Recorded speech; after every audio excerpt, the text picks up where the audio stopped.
ये आकाशवाणी पटना है। अब आप अभिषेक दास से प्रादेशिक समाचार सुनिए। पहले मुख्य समाचार।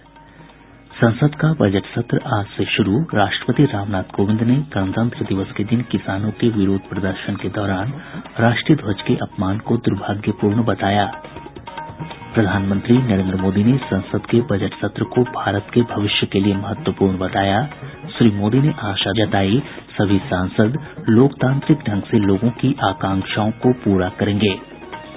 राज्य सरकार ने 10 फरवरी तक सभी स्वास्थ्यकर्मियों के टीकाकरण का लक्ष्य निर्धारित किया।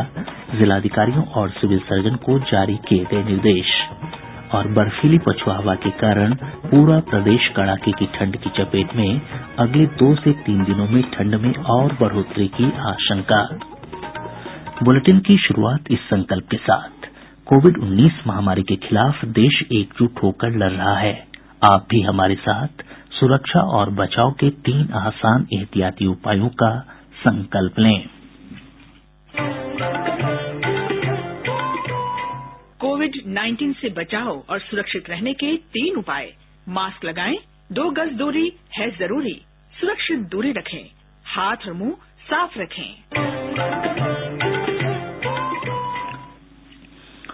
अब समाचार विस्तार से। राष्ट्रपति रामनाथ कोविंद के अभिभाषण के साथ संसद का बजट सत्र आज से शुरू हो गया है। दोनों सदनों की संयुक्त बैठक को संबोधित करते हुए श्री कोविंद ने गणतंत्र दिवस के दिन किसानों के विरोध प्रदर्शन के दौरान राष्ट्रीय ध्वज के अपमान को दुर्भाग्यपूर्ण बताया। उन्होंने कहा कि हमारा संविधान अभिव्यक्ति की स्वतंत्रता का अधिकार प्रदान करने के साथ साथ हमें यह भी सिखाता है कि हर नागरिकों को नियमों का गंभीरता से पालन करना चाहिए। मेरी सरकार ने लोकतंत्र में अभिव्यक्ति की आजादी और शांतिपूर्ण आंदोलनों का हमेशा सम्मान किया है, लेकिन पिछले दिनों हुआ तिरंगे और गणतंत्र दिवस जैसे पवित्र दिन का अपमान बहुत दुर्भाग्यपूर्ण है। जो संविधान हमें अभिव्यक्ति की आजादी का अधिकार देता है, वही संविधान हमें सिखाता है कि कानून और नियम का भी उतनी ही गंभीरता से पालन करना चाहिए।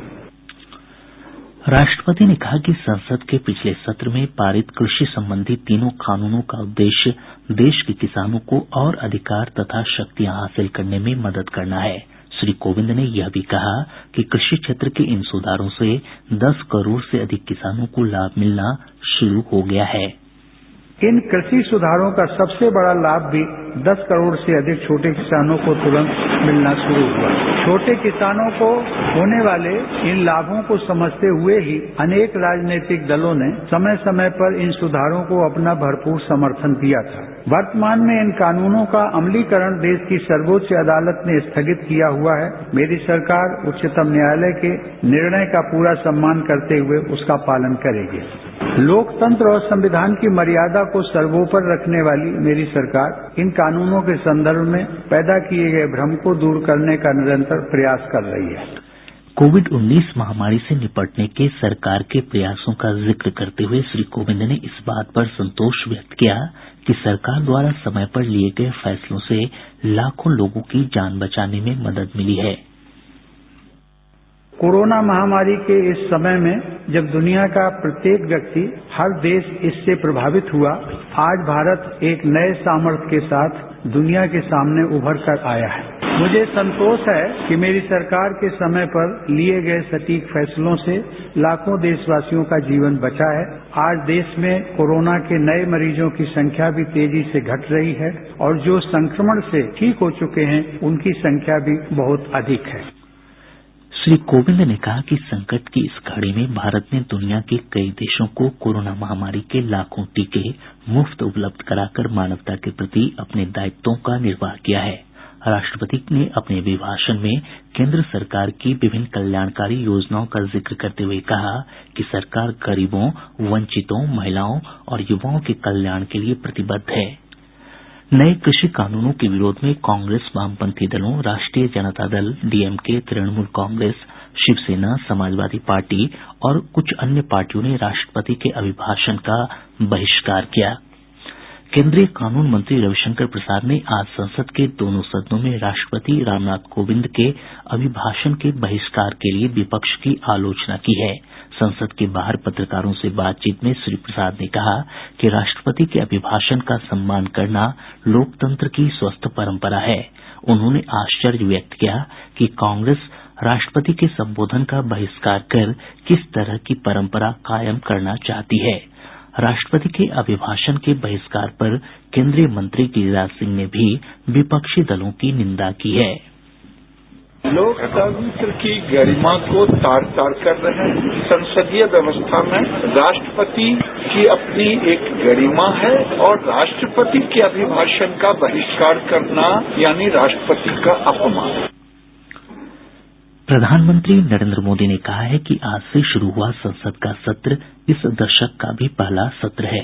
संसद में बजट सत्र की शुरूआत से पूर्व श्री मोदी पत्रकारों से बातचीत कर रहे थे। उन्होंने कहा कि इस बजट सत्र के समय का पूरा उपयोग किया जाना चाहिए और सांसदों को इसी बात को ध्यान में रखते हुए चर्चा करनी चाहिए। इस दशक का आज ये पहला सत्र प्रारंभ हो रहा है। भारत के उज्जवल भविष्य के लिए ये दशक बहुत ही महत्वपूर्ण है और इसलिए प्रारंभ से ही आजादी के दीवानों ने जो सपने देखे थे, उन सपनों को, उन संकल्पों को तेज गति से सिद्ध करने का ये स्वर्णिम अवसर अब देश के पास आया है। इस दशक का भरपूर उपयोग हो और इसलिए इस सत्र में इस पूरे दशक को ध्यान में रखते हुए चर्चाएं हो, सभी प्रकार के विचारों की प्रस्तुति हो और उत्तम मंथन से उत्तम अमृत प्राप्त हो, ये देश की अपेक्षाएं हैं। वर्ष 2020-21 के आर्थिक सर्वेक्षण में अगले वित्तीय वर्ष में सकल घरेलू उत्पाद की विकास दर के 11% रहने का अनुमान लगाया गया है। इसमें सरकारी खर्च में बढ़ोतरी से अर्थव्यवस्था की विकास दर में सुधार होने के संकेत दिए गए हैं। केंद्रीय वित्त मंत्री निर्मला सीतारमण ने आज लोकसभा में आर्थिक सर्वेक्षण 2020-21 प्रस्तुत किया। सर्वेक्षण में कहा गया है कि निर्यात और सरकारी उपभोग में बढ़ोतरी होने से अर्थव्यवस्था में गिरावट का सिलसिला रोकने में मदद मिलेगी। प्रादेशिक समाचार आप आकाशवाणी पटना से सुन रहे हैं। प्रदेश में 8 फरवरी से कक्षा 6 से 8 तक के सभी स्कूल खुल जाएंगे। मुख्य सचिव दीपक कुमार की अध्यक्षता में आज पटना में आपदा प्रबंधन समूह की हुई बैठक में ये फैसला किया गया। सभी स्कूलों को कोविड प्रोटोकॉल के पालन करने का निर्देश दिया गया है। बर्फीली पछुआ हवा के कारण पूरा प्रदेश कड़ाके की ठंड और कोहरे की चपेट में है। आज औरंगाबाद और गया समेत राज्य के दक्षिणी हिस्सों में कई जगहों पर हल्की बारिश दर्ज की गयी। मौसम विज्ञान केंद्र पटना के वैज्ञानिक सुधांशु कुमार ने बताया कि आने वाले कुछ दिनों में ठंड में और बढ़ोतरी की आशंका है। पूर्वानुमान के अनुसार अधिकतम स्थानों पर अधिकतम तापमान अपने सामान्य स्तर से नीचे बना रहेगा और इसके 15 से 20 डिग्री सेल्सियस के बीच रहने की संभावना है। न्यूनतम तापमान में बड़े बदलाव की उम्मीद नहीं है और यह 6 से 10 डिग्री सेल्सियस के बीच बना रहेगा। राज्य के दक्षिणी पश्चिमी भागों में ठंड का प्रकोप अपेक्षाकृत ज्यादा रहेगा। अगले 24 घंटों में हवा के प्रवाह के पैटर्न में बदलाव की संभावना है और शुष्क और ठंडी उत्तर पश्चिमी हवाओं का पुनः प्रवेश राज्य में होगा। इसके प्रभाव से राज्य के अधिकांश भागों में शीत दिवस की स्थिति बनी रहेगी। इधर आज सुपौल, पटना, गया, भागलपुर, पूर्णिया, मुजफ्फरपुर, छपरा, दरभंगा और फारबिसगंज में शीत दिवस की स्थिति बनी रही। 5.5 डिग्री सेल्सियस न्यूनतम तापमान के साथ आज वाल्मीकिनगर प्रदेश का सबसे ठंडा स्थान रहा। भाजपा के वरिष्ठ नेता और राष्ट्रीय प्रवक्ता सैयद शाहनवाज हुसैन और विकासशील इंसान पार्टी प्रमुख मुकेश सहनी ने आज बिहार विधान परिषद के सदस्य के रूप में शपथ ली।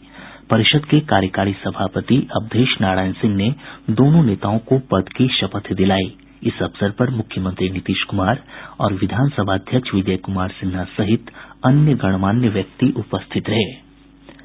चारा घोटाले के सजायाफ्ता राजद अध्यक्ष लालू प्रसाद की जमानत याचिका पर अब 5 फरवरी को सुनवाई होगी।